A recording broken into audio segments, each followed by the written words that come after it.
Hello everyone again and welcome back to our second session. I am Sanjeev and I take care of business growth at Unicommerce, and I really feel proud to host this session for all the audience and the panelists. In this session, we are going to discuss driving e-commerce growth. While in the earlier session help us identify the e-commerce strategies, in this session we are going to focus on levers to drive growth.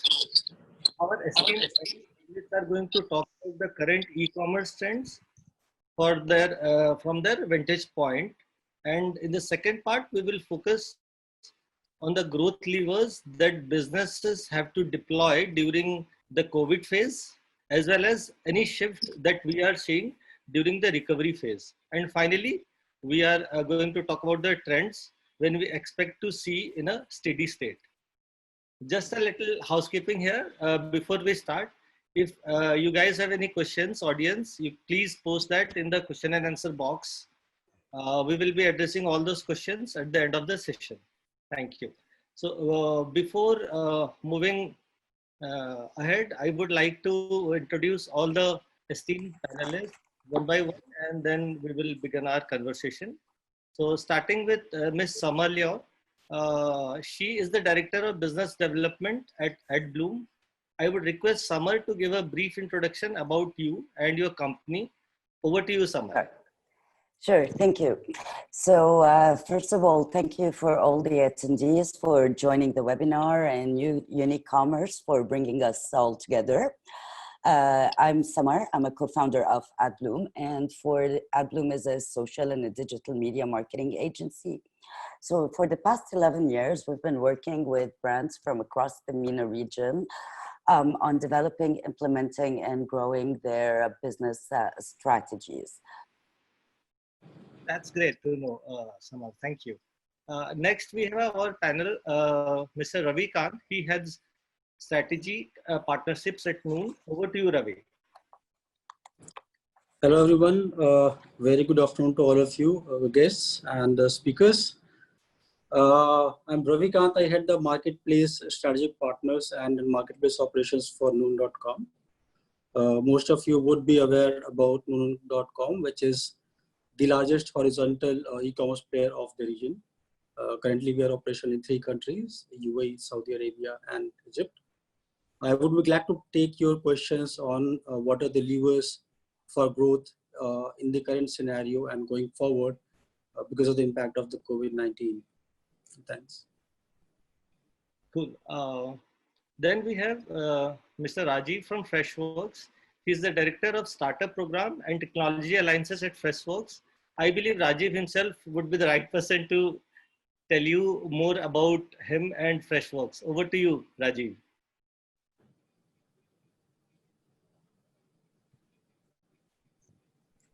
Rajiv? He's on mute. Can you hear me now? Sanjeev, can you hear me? Yes, Rajiv, we can hear you now. Oh, fantastic. First of all, thanks Sanjeev and Kapil and Unicommerce team for having us here. We are extremely happy to be part of the panel globally. So we've been partnering with the Unicommerce across different panels in the world. So we are super happy to be here. My name is Rajiv. I head technology partnerships and the startup program at Freshworks. And Freshworks, we are into customer engagement and employee engagement space. We are one of the fastest growing SaaS companies in this space.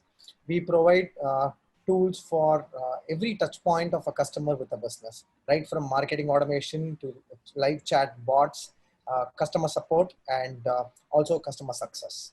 So, and we are super happy to be partnering with Unicommerce on our marketplace as well as this channel. Great, Rajiv. Thank you. Our next panelist is Mr. Baha from Waymo. Hi, Baha. I would request you to kindly introduce yourself to our audience and tell us a brief about Waymo. Hello, everyone. I'm glad to be here with all of you today. My name is Baha, and I'm a co-founder of Waymo. Waymo basically is a cross-border shipping platform in the MENA region. We have been working with e-commerce companies for the last 3 years in the MENA region, scaling their logistics across different MENA region countries. I'm here today to trying as much as I can answering questions about how to scale your logistics network in e-commerce. Great. Last but not the least, we have Mr. Vikas Panchal from Tally. Over to you, Vikas. Hi, everyone. I'm Vikas. I head the Middle East operations for Tally Solutions. I've been working with Tally for the past 14 years and almost a decade in the Middle East. So Tally has been servicing millions of SME users all across 100 plus countries for the past 33 years. In GCC, we serve more than 50,000 SME users who are using our product, which is Tally AP9. It's a complete business management software. And I'm really delighted to have this opportunity to be a part of this discussion along with the esteemed panelists and to see how we can contribute and help grow the SME businesses here. Thank you so much, guys, for this quick introduction. It's great to have you guys on the panel. Yeah. Before initiating this discussion, I would like to take a minute to speak a bit about the current stuff going around in the GCC region, just for context setting perspective, and then we will take this discussion forward. Now, we all have read reports about businesses growing in this e-commerce time. Say, we have seen grocery recording 500% growth, particularly liquid soap, which is growing at a 1000% of a growth, right? Which is like amazing in this pandemic situation. So surely there are a couple of points for us to definitely look at from the opportunity perspective, right? Talking more from the e-commerce perspective, which one of the reports says that 50% of the consumers were uncomfortable visiting a mall or a grocery store. However, 90% indicated a preference to try shopping online. Now, this indicates a clear trend how growth potential e-commerce holds today. We have from some of the esteemed speakers, we are going to talk about this in our current discussion going on. Yeah. So one of my first questions is for Samar. What trends do you observe towards investment in marketing campaigns, particularly from e-commerce business? Did the overall investment increase or shrink? How do these businesses have about accessing the return on investments of these investments, particularly in this uncertain times? Sure. So obviously the pandemic, it disrupted the trajectory of governments, economies, businesses, and along with it, life as we know it. From the standpoint of marketing investment, we saw various types of responses. Some businesses opted to completely pause marketing investments. Others paused in the initial stages and then slowly resumed cautiously. For e-com businesses, decisions on marketing spend and decisions in what relates to marketing spend, we also saw varied responses. Some players pushed forward conservatively, while others were quite aggressive and took a strategic standpoint to this investment. First, they thought that, yes, I would increase my market share and visibility, specifically while others were inactive, and wanted to maximize conversions and be present where the audience was. But in general, it would be very safe to say that the pandemic resulted in an overall shrink or drop in ad spend. What's very interesting is that during this phase, advertisers had to rethink their advertising strategies and the type of advertising that they want to run. So we saw a lot of readjustment and reallocation in budgets towards specific channels where audiences were more engaged and where they could maximize their spending or maximize the value of their dollar spent. Therefore, if I have to sum it up, the decision whether to spend or not to spend, it actually took into consideration various factors, including the e-com readiness of the business itself, their cash flow, the industry vertical or category in which the e-com business is playing in, the inventory availability, supply chain, logistics. I mean, it was all up in the air. So, but I can give you like 2 examples, taking into consideration all of the above. During Ramadan, 2 of the e-com players that we actually work with had to obviously rework their plans, taking into consideration current realities, again, go focus more on particular channels, and were actually able to meet certain objectives and their KPIs. But when I'm speaking about return on investment in general, I think people need to, or brands in general, need to approach their digital spending more strategically and take into consideration the medium and long-term sustainability of such. This does not only come from a marketing standpoint, but I believe from having a more of a cohesive and comprehensive e-com strategy that takes into consideration improved efficiency, customer knowledge, data analysis, better communication, client retention tools, and whatnot. In the GCC, we really see that there is a good opportunity because people who were reluctant to go online actually did go online and did purchase. So online businesses contemplating e-com on the long term have actually a good chance to undergo solid investment or strategic investment with sustained growth on their mind. Great. What the takeaway for me here is there is clearly a growth, but any investment goes has to be strategic in nature and to be very, very focused. That's Yes. the way forward. Yes, with a long-term vision, obviously, for ROI, for return visitors, and maximizing lifetime value of customers. Sure. Sure. My next question is to you, Ravi. You have visibility to the trends on multiple sectors. Can you throw some light on sectors that have seen compression during this COVID-19? And do you expect these sectors to recover in the next 6 months? Can businesses of these sectors do to focus growth during this time? What basically they should do to come out of this situation? Right. Just to give a perspective of this current pandemic, I was looking at some of the reports, and we have never seen anything like this in the last, recent past.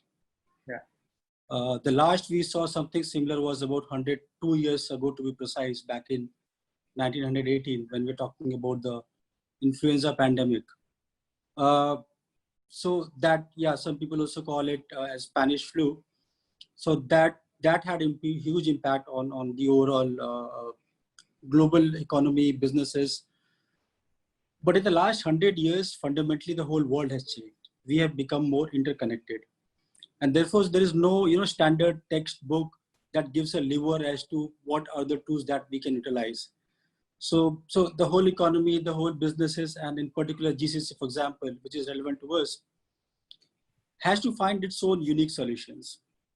Right. So the most visible thing that we have currently is, as on date, what is happening. We can dissect those things. We have some visibility to the mid future from here to few months.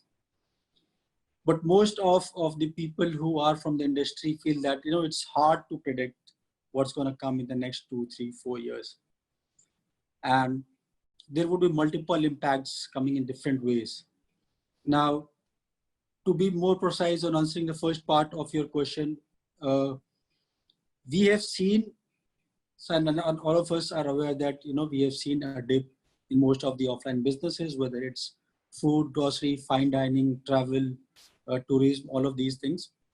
And as per one of the reports from Dubai Chambers of Commerce, which was also spread widely also in CNBC News, for example, they were mentioning about Dubai is more than like 70% of the businesses in Dubai are likely to be shut in the next 6 months.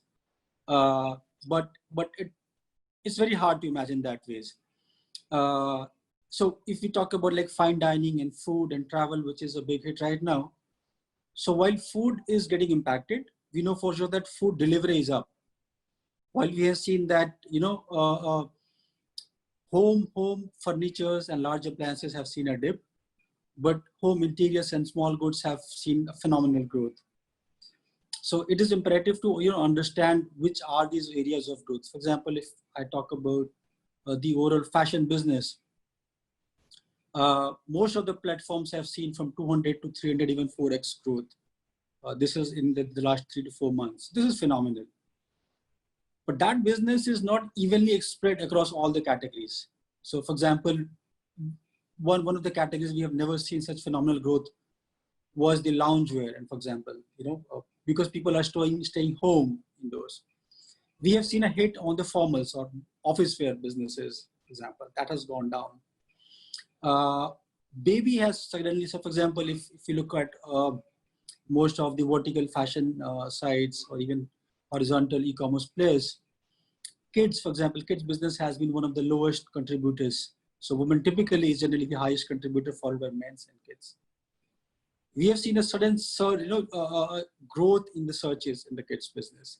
So that is one of the areas where there's phenomenal growth coming in.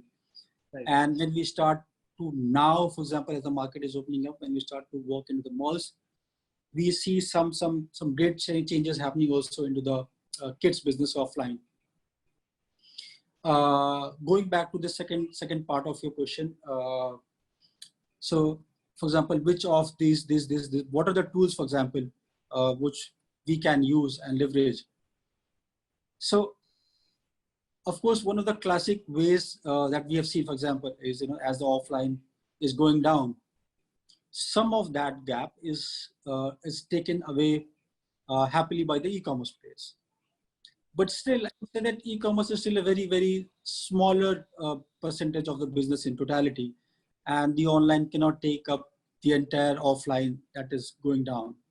So yeah, so online has seen a growth, but so there is an opportunity in both offline and online. So if there is like one tool that I would suggest any of the businesses to utilize, is no-brainer, follow the omni-channel presence. Okay, it's pretty simple thing. Now, it might sound like pretty straightforward and simple thing. Okay, let's have presence on multiple platforms, and we'll have more customers coming in, and we'll make some great sales. Doesn't work that way. It's not simple.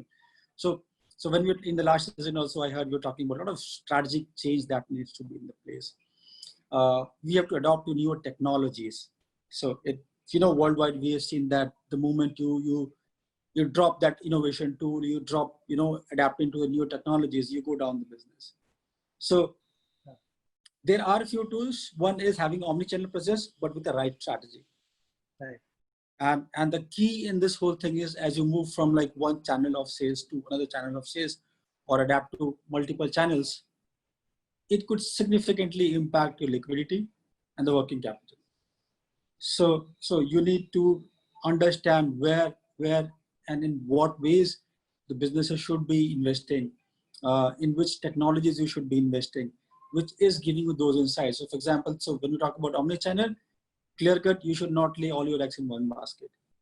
Now, how to choose multiple baskets is a question that takes a lot of deliberations, and which are the right channels. Now, coming to the third point of your questions, visibility in the next 6 months. The straight answer is no.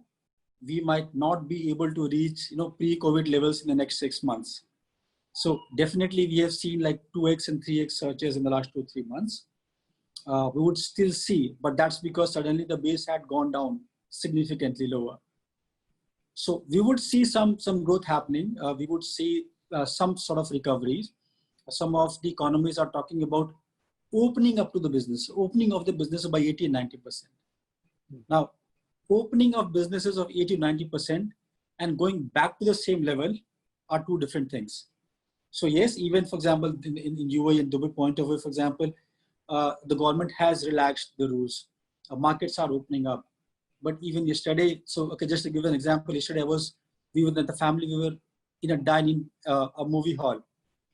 And actually I would be happy to say it was looking like personalized screening for us, because we were the only family.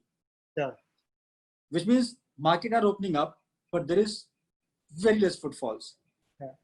So therefore, yeah, in 6 months we might see some recovery, But I think, and most of us talk about having a L-shaped recovery or U-shaped recovery. Few people talking about the Nike-shaped shoes recovery pattern or double L recovery. But I also feel it might take about 2 to 3 years before you finally go back. So we are talking about end of 2021 or 2022, where we would see the same kind of growth where we have been in the pre-COVID levels. Great, that's awesome.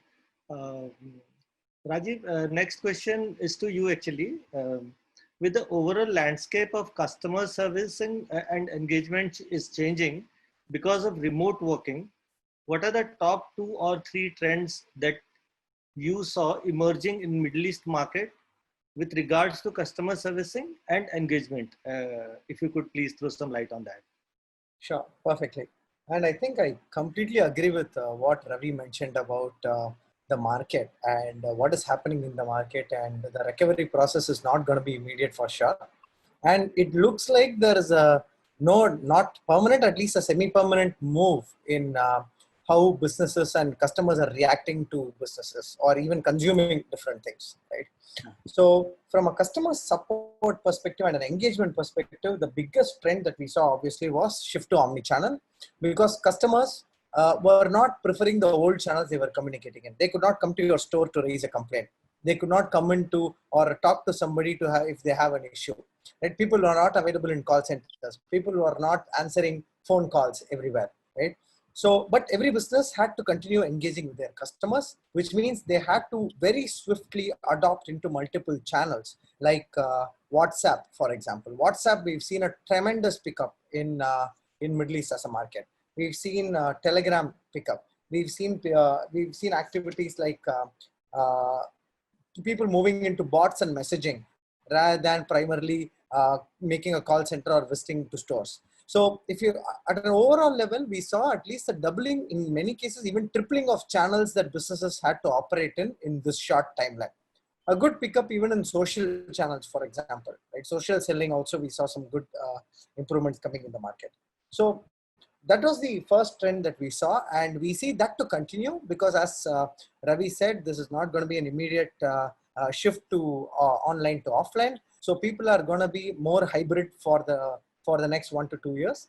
And the most important part is to engage with the right people, with the right audience, right? And your staff is also struggling. You might not have all well-trained staff on all channels tomorrow, right? It is very difficult to train your complete customer support organizations to start operating on chat, email, phone, and everything in one place. So that is one of the reasons why an omni-channel tool with agent assist operations is making a big play in the market, and that's where I think we've seen maximum success in the past few months. The second is the move to the cloud.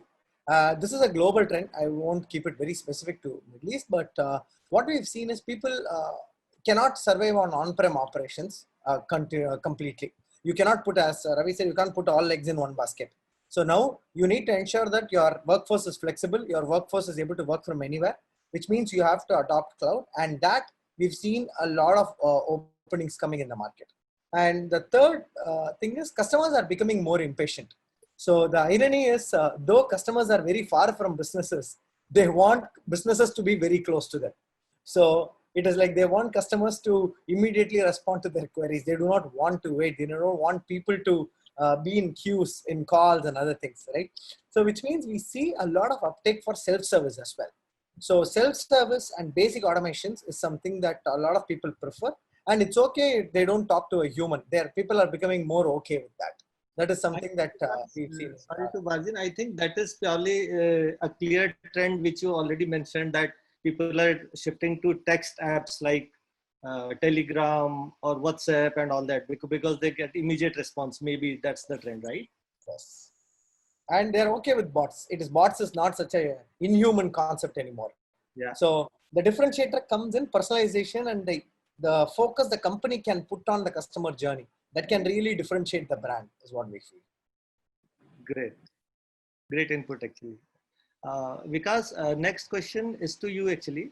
SMBs have been majorly impacted during this COVID-19 crisis, and so far accounting has always been doing in office. Did you see the trend changing to managing accounts remotely in terms of higher adoption of cloud solutions, which Vikas has already mentioned, particularly due to their concerns on data security, especially from financial and customer information. Thank you so much, Rajiv. And just to give a brief, during the lockdown period, the most important aspect for most of the SMEs was to ensure business continuity, right? And they didn't want, although things were to a certain extent on a standstill, but everybody was wanting to ensure that continuity happens. And having said that, accessibility of the data, mobility, along with data security were the main requirements for SMEs, right? Although they wanted to access the data, but they also wanted to ensure that the data is also always secured. And SME businesses, we have seen always see comfort in having the custody of their own data, since it is a lifeline of their businesses. Specifically in this part of the world, when we're talking about trading and services, the data is the lifeline of the business. I mean, we've seen some examples where somebody has just taken away the data from somebody and started his own business, and that is where most of the businesses are very skeptical about putting or sharing the custody of the data. And so what we've seen is that to ensure that the security and the confidence of the SMEs is ensured, that the data still lies with him and the custody is there, we wanted to give a solution wherein the accessibility and mobility is also taken care of, right?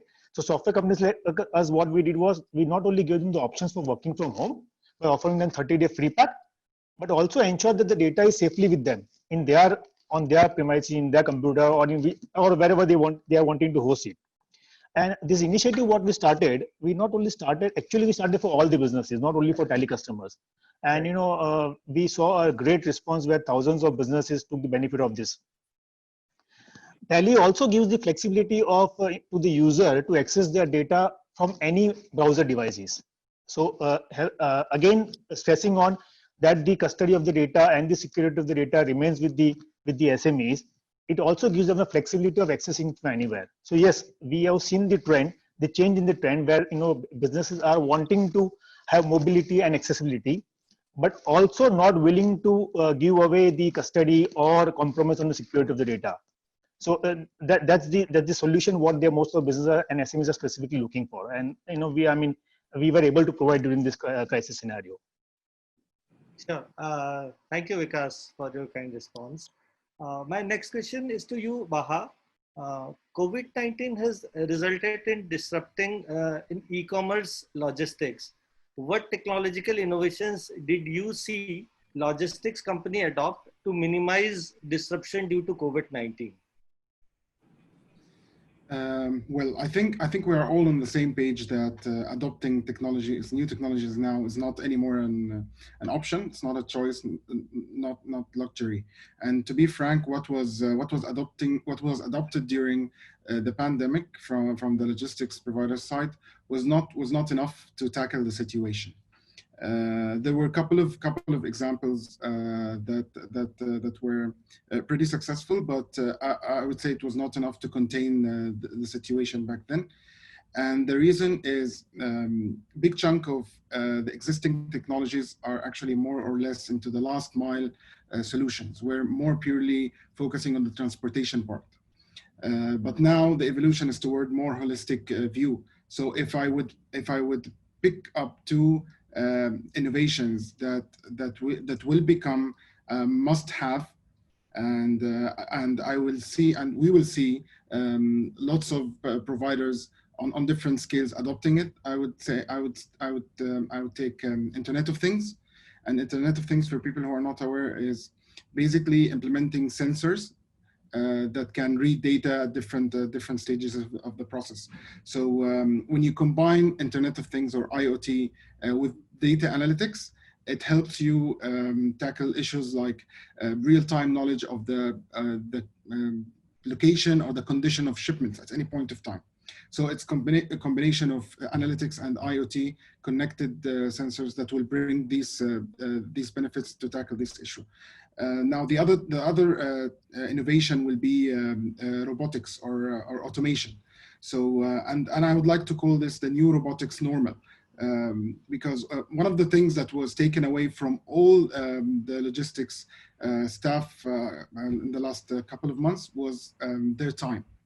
So now it's the technology role to give back these teams their time. You need to give your teams their time back. So we have all seen with the time pressure and existing picking of small items in the warehouse involved in the e-commerce operations.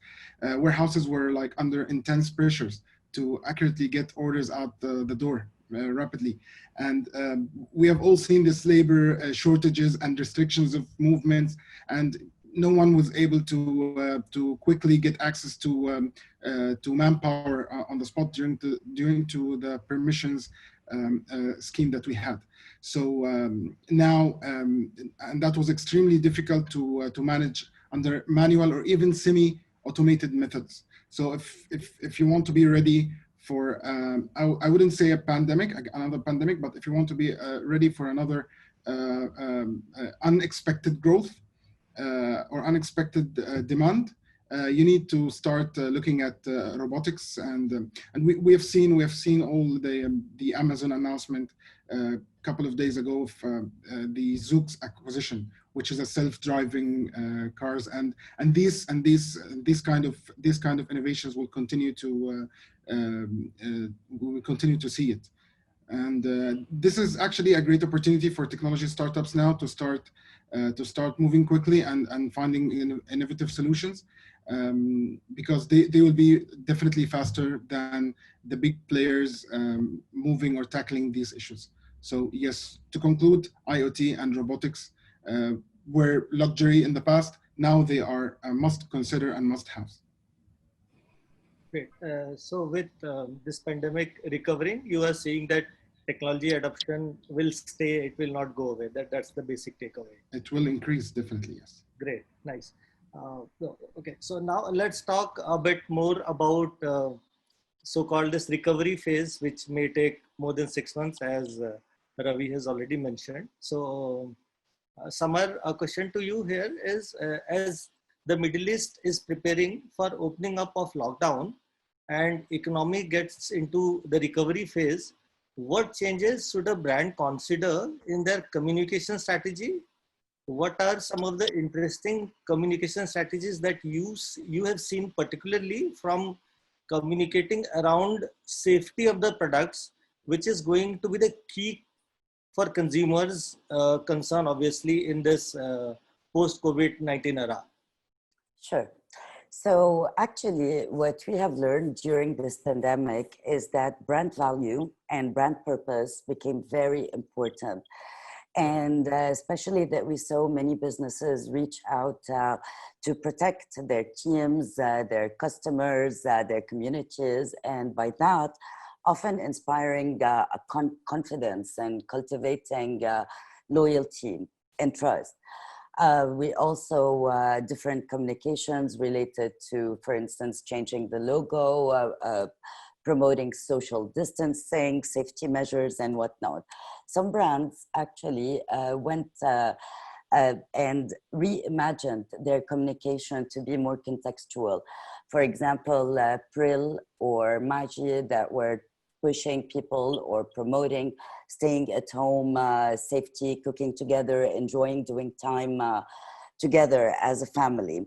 So the idea here is that during lockdown and post-lockdown, brand communication strategies that are really built around playing a meaningful role in consumers' lives, being relevant and close, will continue to be key pillars. And safety, as you said, is a continuing would be a continuing concern, of course. So the more brands can work on education of safe deliveries, contactless paying, prevention, and whatnot, this should actually help alleviate fears and also build more contextual trust today and tomorrow. There's one point that we've actually noticed is during the lockdown, people were a bit more, let's say, forgiving when it comes to delays or less than perfect service. As lockdowns lift, we do not, at least we foresee that this would not be the case. So brands from a communication perspective need to really invest in customer satisfaction and probably have specific KPIs for that, and building loyalty on the long run. This is why we're working with a lot of the brands on really upholding the overall digital experience for not only richer content, but also personalized, tailored messaging, giving incentives, maybe going towards shopper entertainment online, emphasizing more the product experience, giving incentives, loyalty for recurring clients, starting referral programs. So in a nutshell, rather than be complacent and for some e-com brands sort of enjoy this really short-term success, we feel that on the contrary, we should be, or brands should be fully prepared to develop winning e-com strategies for now, for post-lockdown, but definitely the long run. Okay, great. Thank you, Samar, for this response. My next question is to you, Ravi. As you mentioned, omnichannel is going to be critical. We have already seen some level of omnichannel implementations in the region, but with it becoming a necessity, especially in the recovery phase, how does a brand prepare to implement omnichannel in their organization? How should they go about setting up the right matrix? Sure. So the first part of your question about implementation, I think I clearly see the whole approach, and we can bucket it into like 3 groups. Right. One would be around people training, because all the change is done, adapted by its people. So people has to go. The second part would be, adapting to newer technologies. And third is how to create visibility around, the products or brand. Just to elaborate on all the 3 parts. So first thing is, right now the whole market and all of us, also in the individual capacity, are going through a lot of changes. Change has never been easy. It has taken like revolutions to bring about a lot of change. And I think maybe and very emphatically also, we are on cusp of that change where the whole world would see a lot of changes going through businesses, politicals, and from health point of view. So now considering this, all of these things, the brands, the businesses has to bring in, change quotient, train their people. That would be imperative. Now, because if you currently have been, let's say, around doing business in the offline space, you might not, or your team might not have those right skill sets to go into the omni-channel businesses. So before you even delve into it, what are the requirements that you and your team would need? That's the first part. Second part is, there are a lot of technology solutions and solution providers in the market. So you need to evaluate how strong you are. First thing, what is your conviction? Which are the models you would be choosing to go in, and therefore which of the technology platforms can help you go into the right direction.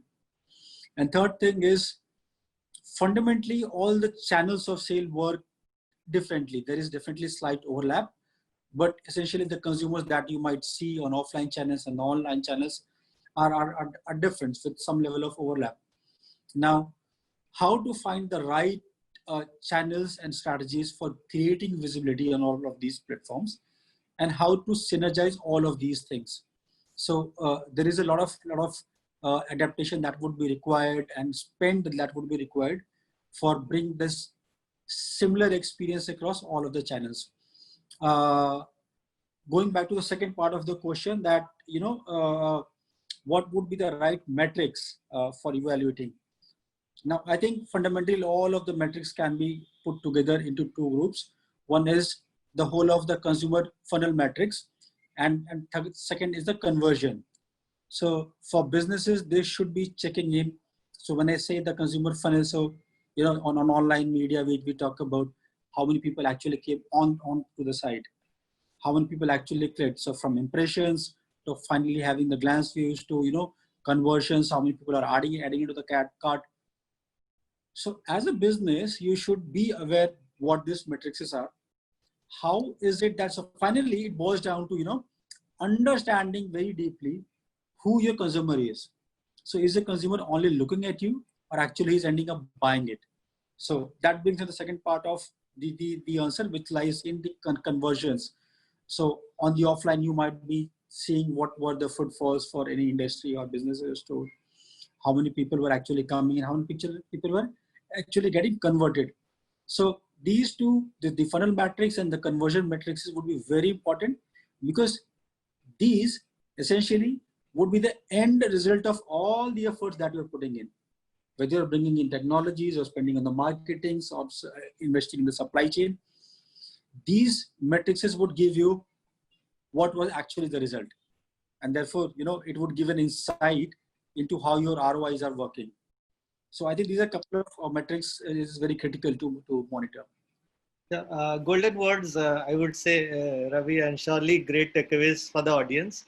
One more thing which I personally would like to know is, do you see even the marketplaces in this region also adopting omnichannel in a big way? Yes, I think most of the platforms, I mean, including us, so we are also investing like further and heavily on synergizing businesses. Now it is very important to understand, like most of us would know, but should also understand that fundamentally, for whatever reason it is, but it's a reality that the GCC, the market, the whole of the middle market, in terms of adopting technologies, is way behind other markets. Even if we compare with the nearest, Southeast Asian market, Indian markets, this market is way behind, at least 7 to 8 years behind in terms of adopting technologies. So which basically means the whole of the ecosystem, not only the larger marketplace, but also the smaller companies. So for example, us on Noon, we depend on your businesses. We depend on smaller businesses, big businesses. It's the whole ecosystem that has to evolve. We are not yet quite there. And there's a quite a distance that needs to be traveled. So we are investing in technologies to bring in those omni-channel experiences that brand would want. It might not be easy, both in terms of usage of the technology, also in terms of investment that requires. So for sure, for cash-rich companies, it might be easier. But for the larger long tail end of the businesses, around the SMEs, it could come a very hard way. But as some of the panelists were talking about, there's no choice. You have to. It's a question of survival and growth. So first is survival. So you'll have to do it. I mean, we are doing it, and most of the platforms are doing it. So it should be a win-win situation soon, I guess. Sure. Thanks, Ravi. Rajiv, next question is to you actually. As many first-time, as you see, there are many first-time buyers, those are logging on to e-commerce. How can technology-enabled services help enhance the customer experience in the current scenario? Which areas should be prioritized by the businesses for automation in context of customer delivery and support?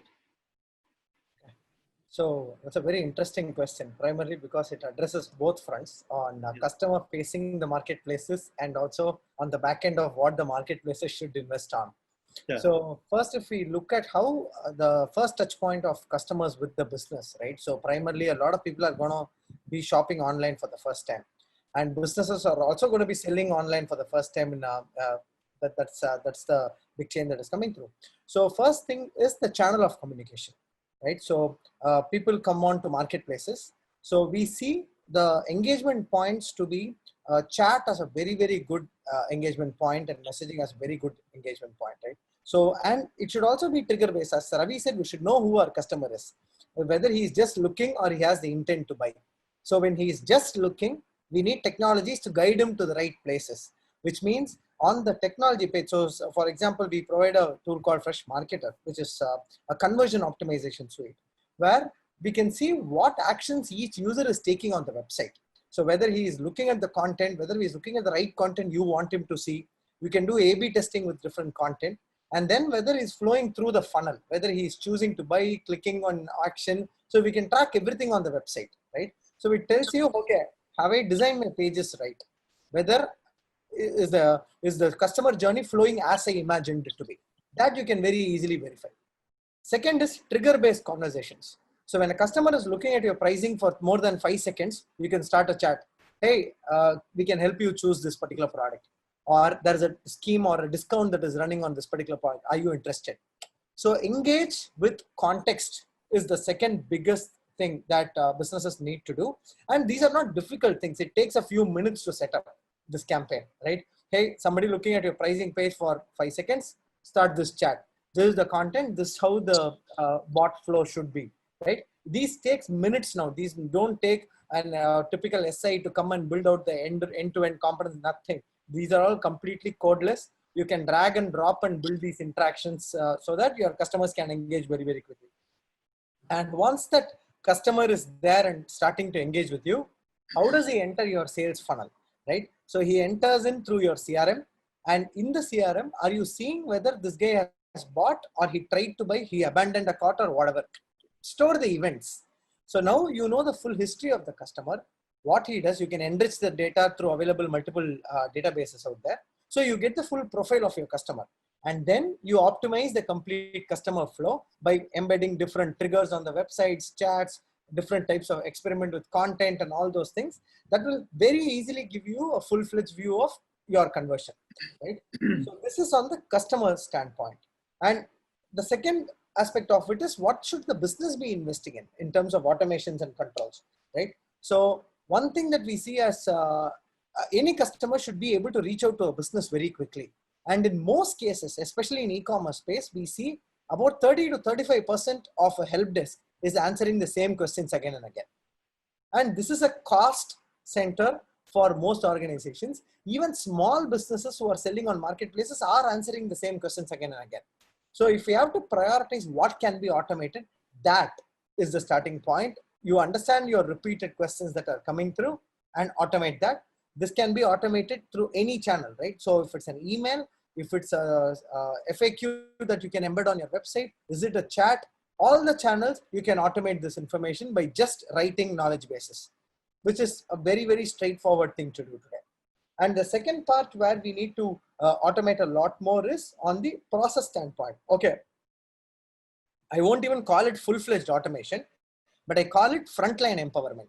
So your support agent sitting in front of your customer. A customer is calling in and saying, hey, I need refunds for my product, right? So in the olden flows, there were siloed systems. People will have to talk to multiple people with different departments and move the transaction, and then somebody has to communicate it to the customer. Everything was siloed and communications was broken. Today with our omni-channel and well-integrated solutions, you have everything in one screen. So a customer is calling about a process refund. We have customer support agents having the order information coming from the ERP, having the customer information coming from the CRM, having integrations with the billing systems. If the customers, and also systems that recommend whether this customer qualifies for a refund.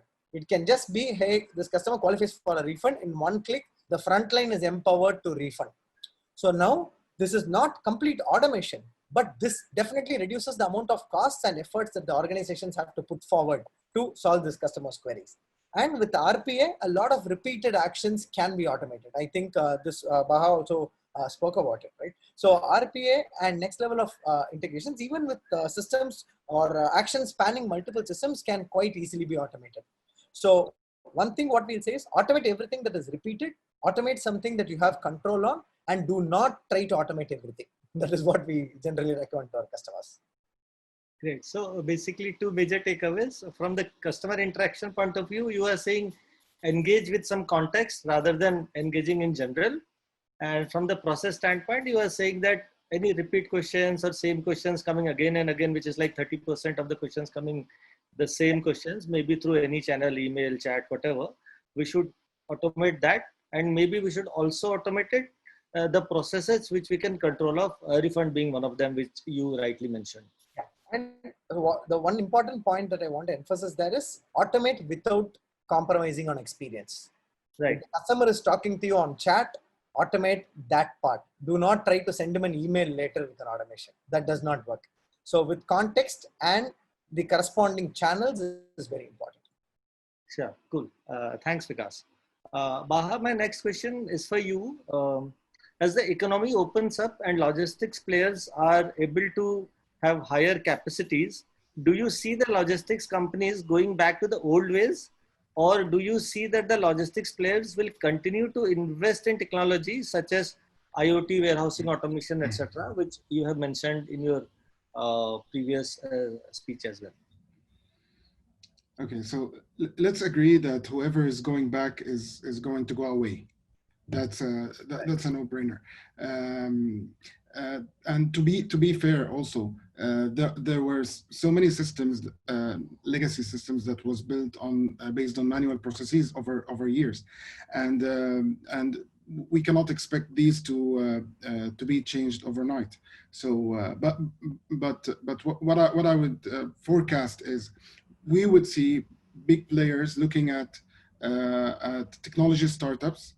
We would be looking at acquisitions in this space, and this is the only way I would see big players having their way to technology innovations and not going back. So I don't think it's wise for anyone to go back.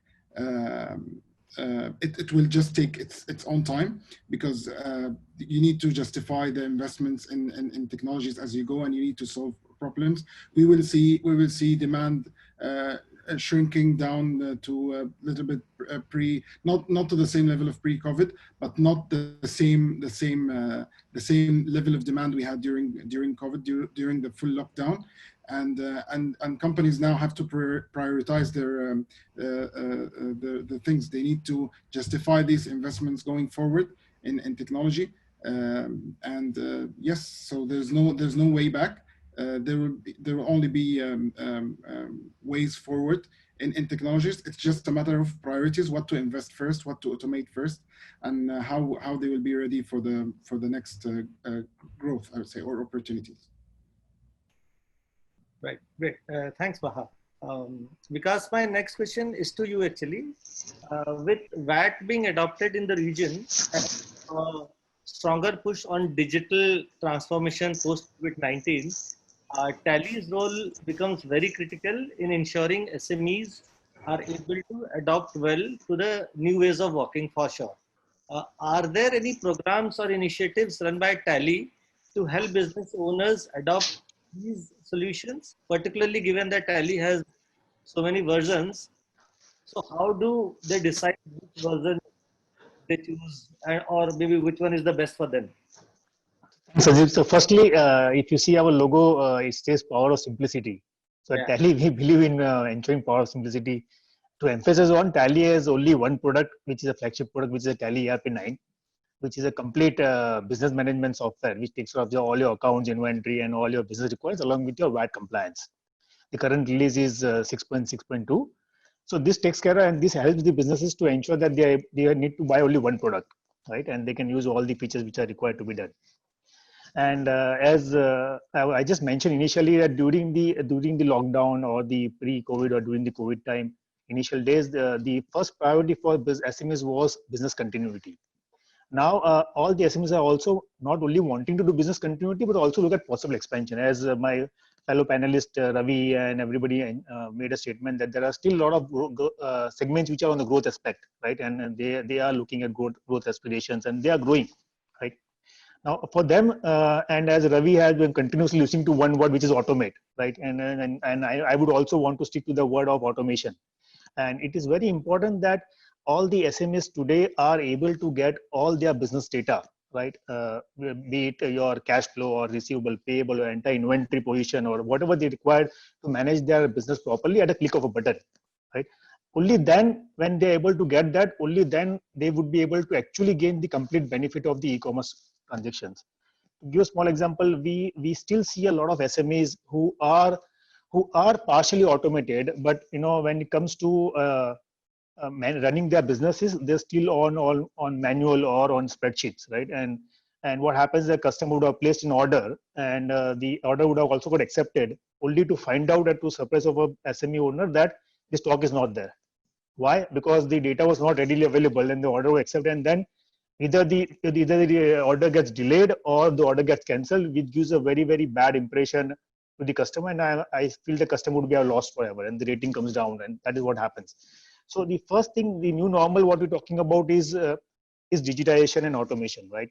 And they will have to invest in a software or a solution which will help them to ensure that end-to-end solution is available, right? From their accounting, their inventory, integrating with platform like yours, platform like Noon and eCommerce, where the end-to-end experience for a business and the consumer is excellent, right? So that's the first. That's the thing what we are wanting businesses to look into. Coming to other point, that what is the role that Tally has been playing. So at Tally, we always believe that it's our responsibility to ensure that we continuously enable SMEs to grow, right? So during the VAT period also, throughout the year, we conducted several hundreds of events, and I take pride in stating that more than 15,000 businesses, got enabled out of that and took the benefit of those events. And it's a continuous journey for us, right? So even today, what we do is we keep on organizing free events, which are known as SME Pulse, which talks about the concerns and challenges what the SMEs are facing in their day-to-day businesses today. And we invite a lot of expert panel members and expert chartered accountants to talk on the subject, right? And share their expertise with the SMEs, right? What is that they should be looking at and how it can help them to solve their challenges. So yes, that is the contribution we keep on doing. And we want to ensure that the same thing keeps on happening. And if any business is interested, we always host it on our website. They can always go and register and take benefit of all those aspects and all those enablement programs what Tally is driving. Yeah, great. So the takeaway is businesses should look at digitization and automation. That's what you were saying. Yes. But as Rajiv also said rightly, that don't do over automation. Correct. So yeah, so to make a point that okay, you need to also ensure that whatever business data you require is available to you at that moment, right? You don't again go back and say, okay, I was looking at this data and I thought it was available, but when I'm looking inside, it is not there. So real-time data is the key. Great. Again, I would like to thank you all panelists. This is a great session, I would say, must be informative and very thoughtful. Now let's get into the most exciting phase of this webinar, where I will take some questions from the live audiences. Yeah? Okay. So here is my first question. This goes to Ravi. How do I decide whether I should go for Noon dropship, fulfilled by Noon?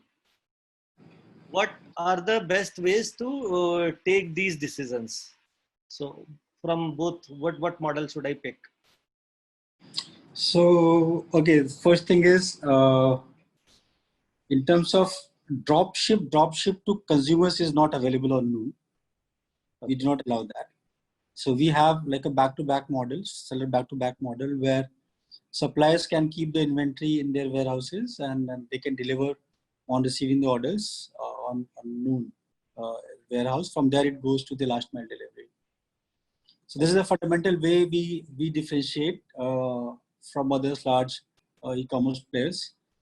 Every single order that goes to the consumer, it goes through a quality check. There is no direct cost shipping happening to the consumer.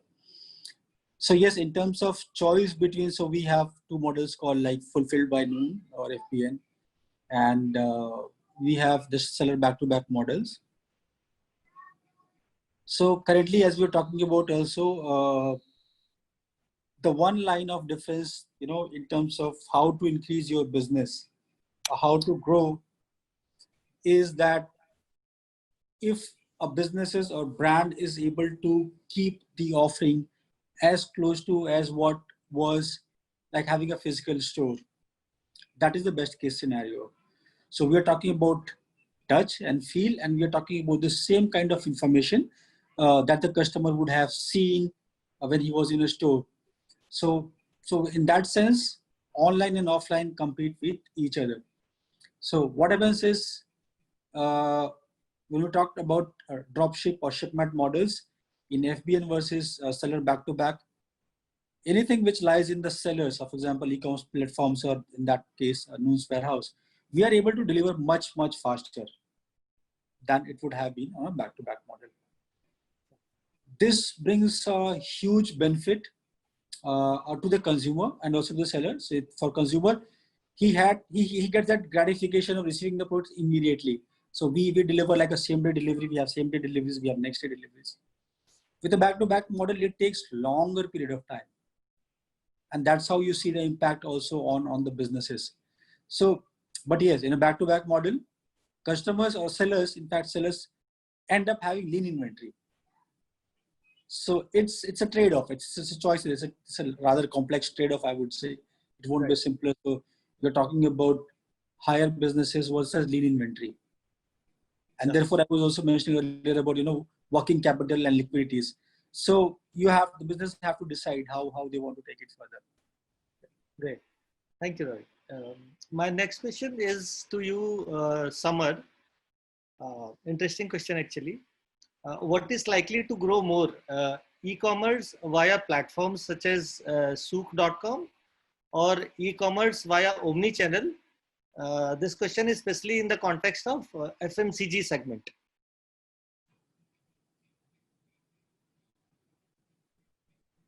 Samar? Sorry, I was on mute. Yeah. So I think, as my fellow panelists were saying, and I think Ravi would agree, that would be not putting eggs in one basket, but actually spreading around. I don't think that there's one formula that sort of fits all. Every brand should try the channels that fit it best, but definitely have multiple touch points is the way to go. Okay, cool. Thanks, Samar. Ravi, again, one more question for you. As the product assortment needs to evolve in a new normal, such as nightwear, loungewear, etc., do you see businesses innovating on the product assortment itself? Simple answer, straightforward, would be yes, definitely. But the product changes would only happen with time. So when we talk about changes in the product, we're talking about essentially all of these things emanate from consumer demand. So are the consumers actually looking at it? It's hard to say.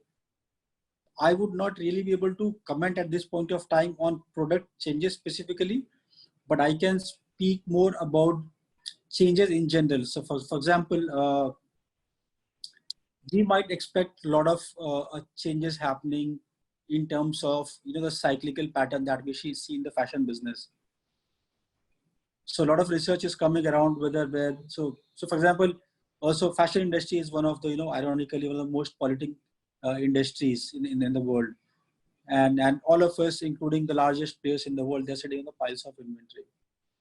So, but we have seen the last 2, 3, 4 months that all of us can live even with like smaller wardrobes, for that matter to say. Now I come from a fashion background and I would not see that happening, but this is a reality. So I think a lot of us are talking about there could be increase in the business share of all the news items, as we say, never out of stock, or the basic or the core items. So that's one level of change. So we have seen a lot of designers, they're coming out of this. They might not be having so much of runways. They might not be changing the fashion so frequently. So that's one level of change where we would see more business coming in from basic or core items, which is repetitive in the nature. So while this is on the one end of the spectrum, on the second end of the spectrum, so when we talk about the data, we have seen, and this is very interesting, luxury businesses has gone up. Oh, wow. Okay. So this is very interesting. So now this might also be, a precursor to bringing a next level of discussions where the money is, So while the world is going through a bad time, I would say, but in those bad times, people have made money, businesses have made money. So you have to be smart enough to find out where the money is. And luxury businesses, so we have seen some reports coming even from China. It was like what would they call is like, so they coming, consumers are coming back with a vengeance where they want to, shop. So we have seen like some $1 million worth of sale in a single day on Hermes. That news was everywhere. So, but Hermes bags are not for everybody. So while in one of the spectrum, we are talking about, people might not be spending so much on luxury, on high ticket size items, they would come down. So one end of the spectrum, basics and core items would go up, but luxury brands and products would still see, because people in those segments, they're so this is the reality. So the divide between haves and have-nots is going to increase. Now coming back to the third part of the product design itself, there could be changes, a lot of changes. Loungewear, as I was saying, is going through a lot of changes. In product, we are talking about more eco-friendly products, because I was also talking about, garment industry being one of the highest polluting industry. So there, that realization has come in. And we were already talking earlier about, how important the nature is, how important bringing eco-friendly products is. So that movement will become more stronger. And so from that point of view, yes, more organic clothing would be coming into the picture. Products that could last much longer could be coming. We might not need to change the clothes, every few weeks or every few months. So more sustainable and long lasting clothing could be coming. So all of, and there are a lot of brands which talk about high strength, more durable products. So, but more durable products also come with, there are a lot of synthetic fabrics that come in. So how do you balance between those synthetic fabrics, which primarily come from hydrocarbons? And then how do you balance it out between organic clothing and then these kind of clothing? So it opens up a Pandora's box. Yeah. So it's a complex mess, but yes, in a nutshell, there will be a lot of changes happening in the product. And we are positive about it, where it would be coming in a good way. Thanks, Ravi. Rajiv, next question is for you actually from the audience. Considering importance of digitization and automation, how much one should budget in terms of enhancing customer experience through automation, CRM, and Omni Cloud? Okay, so that's a very subjective it's an objective question based on the size of the business actually, because there is no one size fits all for complete digitization. But what we truly believe is we've evolved from a phase where a digital transformation or an investment in such an initiative should be highly prohibitive. So in fact, most of our products which will help you go digital from day one, you have a completely free 21-day trial. You can go sign up and try out what you really want to achieve. And the products are completely designed for self-serve. So you would not need a lot of support, but we do provide support as well for you to be able to quickly go through the journey of digitization. And if you are a mid-size or an enterprise company, so some of the large deployments that we've done, so to do a comparable scale, say for 200 plus agents or 400 plus agents, it's about 6 to 8 weeks. So that is the full deployment time we are talking about, where we are seeing results coming out of it, right? So budget will depend on the processes and the size of the problem that you're trying to solve. And to be very honest, it is not prohibitive to try. And the second is that even the timelines are pretty quick today because there's a lot of advancements in technology. Right. Thanks. Baha, taking this question further, Baha, I would like to ask you that logistics has always plays a very critical role in improving the end customer's experience. What should your suggestion is to a brand as investment areas with respect to logistics to drive growth from their business, particularly for those who fulfill the customer orders on their own rather than through a marketplace fulfillment? Okay, so basically for people who do it their own, they basically have to absorb all the direct and hidden costs involved. So from my perspective, all the investments at this stage should go into technology. Technology is which helps you understand your cost accurately. So one of the mistakes that a lot of e-commerce players do is they only focus on the direct costs and they forget about the hidden costs in the background. So your logistics cost is not just the shipping cost. It's not the shipping fees. It's basically the supply chain of your products, the fulfillment cost, the time taken by your team to process the orders, the packing materials, everything. So if there's one thing I would start with, adopt and deploy technologies that will help you understand your cost accurately from end to end, from the moment that this order is placed until it's delivered to the customer's doorstep. So this is one very important investment to be done. Also, the second thing I would highlight is the communication tools with your customer. So basically, it's mistakenly understood that everyone is checking his SMS or WhatsApp or email. There's no one communication. There's no one golden communication channel that will work with everyone. You need to understand your customers' preferences, and you need to be flexible with that using technology. So communication tools is another area of investment for e-commerce. And the last thing I would put all of these under one umbrella of data analytics. So you need to understand, now you need to set your KPIs and be able to measure KPIs in terms of cost, and of course in terms of the experience you're delivering to your customers. So you need to put all of these under one umbrella of data analytics, and make sure you're always hitting your KPIs.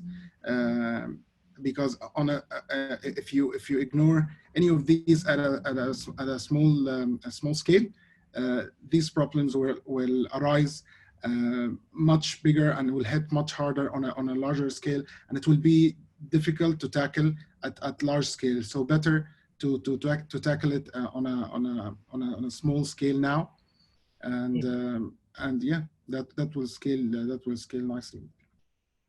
Sure. Actually, we are getting a lot of questions, but I think I'll take one last question. Maybe Vikas, this is for you. So we are expecting that in this post COVID-19 era, there will be a strong push on digital adoption by MSMEs. In fact, there was a recent article mentioning about more than 30% of new MSME adopting e-commerce, including commerce on WhatsApp. And the numbers exponentially are growing. What considerations should these MSMEs keep in mind while choosing the most relevant software or solution for their businesses? Yeah, thanks, Sanjeev. I think so. As everybody is mentioning, yes, doing digitization and automation is the need of the hour, and that needs to be done. And businesses which are not automated for their business operations needs to be automating. One of the first thing they should look at is the ease of operations or ease of implementation. So since the SMEs, they will not be wanting to spend a lot of time in doing implementation. So it should be a plug and play software. That is one of the first things what the business should look at. Definitely affordability would play a most important aspect for SMEs also. But I'm sure there's a lot of misconception in the SME segment that automating or implementing some solution for the business is a high cost affair. But if one tends to explore, there are solutions like us and many other solutions which are very much in the budget and the limit of the aspiration what a SME is having. Right, so that is what they should be looking at. The second other aspect what they should look at is support availability. Right, so what is the support framework which is available for them to implement? Because it is very important that the SMEs get immediate support, because they are not highly organized in terms of, and they would need somebody to support them at that moment. Right, so they should look at what are various support mechanism available for the software. And the third thing what I would mention is, as I told, that SMEs most of the time are not 100% organized in the operations. So there are a lot of exceptions which the SMEs work along, even in their own business routine. So they should look at a solution which is able to accommodate those business exceptions, and not. If I may put across that the software should be able to run their business, and running software should not become their business. right? So they should look at something where they are able to easily implement it, and whatever way the business drives along, right, they are able to implement in the software and get the maximum out of software. So yeah, these are the few key things what the business should look at, and I'm sure they will definitely, if they are able to implement this, they would definitely be able to take the maximum benefit of the current e-commerce upswing what everyone is looking at, right? And every SME today wants to get the benefit of this e-commerce upswing, so that they are able to put their businesses on that platform. Right. Thank you, Vikas. I think Sanjeev, just to add on Vikas's point and then onto the question, a very, very small generic thing, but I feel, and all these years I've been feeling very strongly about it, that, I've seen typically in the Middle East and also in the other markets, a lot of SMEs have tried to come up with their own, or trying to come up with their own e-commerce platforms. I would suggest, while it is very adventurous to do that, but you must understand the cost implications and the complexity of this business. So when we're talking about bringing a brand on the omni-channel platform and taking, brands and businesses from one level to another, bringing in technologies. So bringing in technologies is great. It's definitely a ladder for growing. But building an e-commerce platform entails a huge logistics cost, supply chain cost, technology cost, a lot of it. So it's a money burning thing. It's not easy. And the only return that you would see is not in short term. It's always in the long term. So any technology company, if you're trying to build up, please have do the entire homework. It could not be easier. So be very careful. But definitely for the SME companies, it is imperative to adopt to all the technologies that Baha and then Vikas and we have all been talking about. Yeah. Cool stuff. Thanks, Ravi, for this. I think all you speakers have been amazing. Thank you to all of you. You all have really been amazing today, and I'm sure the audience has taken great learning from these sessions.